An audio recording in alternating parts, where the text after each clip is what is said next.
So this is my Saturn peach, donut peach, the really flat peach tree.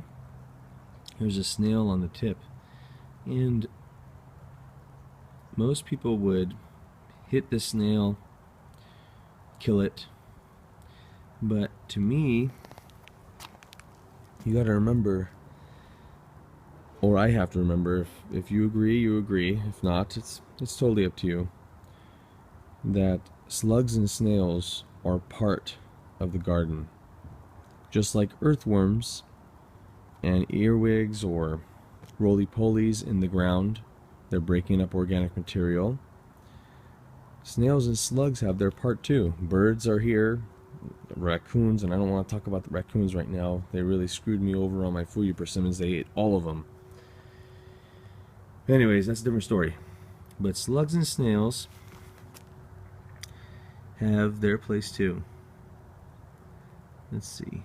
Why is this not focusing? I gotta get a new phone maybe, or a new camera. But well, anyways, you know it's a snail. So the point is that there has to be a reason why there's slugs and snails in a garden. To me, there's really no pests. The only real pest, to be honest with you, is aphids. I hate aphids. Because aphids sometimes they say, oh, they only attack diseased and dying plants. No, I've seen them attack the most gorgeous plants because they want the most water, cellulose water, because they instead of eating cellulose, they eat water. You know, the water, the sugary water. Bugs and snails and slugs eat the cellulose, and they don't want water. They don't want to bite a plant and drown in water, you know.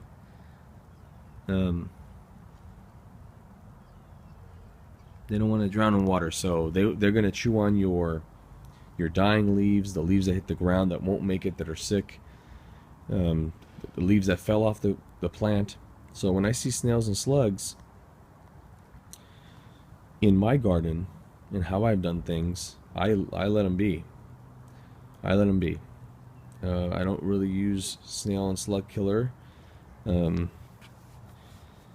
The only time I have is when I found in my pots there was about maybe 100 of them, and I'm like, you know what? Once those little babies get bigger, they're gonna wreak havoc on my garden.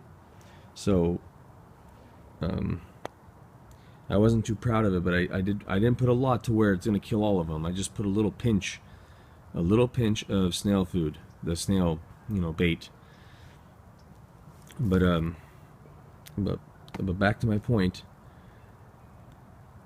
Snails and slugs are normal in the garden. If you see them, that means your garden is healthy. If you don't see them, if you don't see snails or slugs, you're like, oh, that's good. But after a while, you may want to question it. How come they're not in my garden?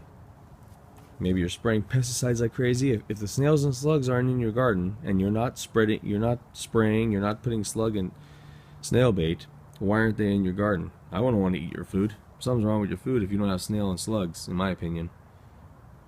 But yeah, so just let them be. That's my advice. Alright, see ya.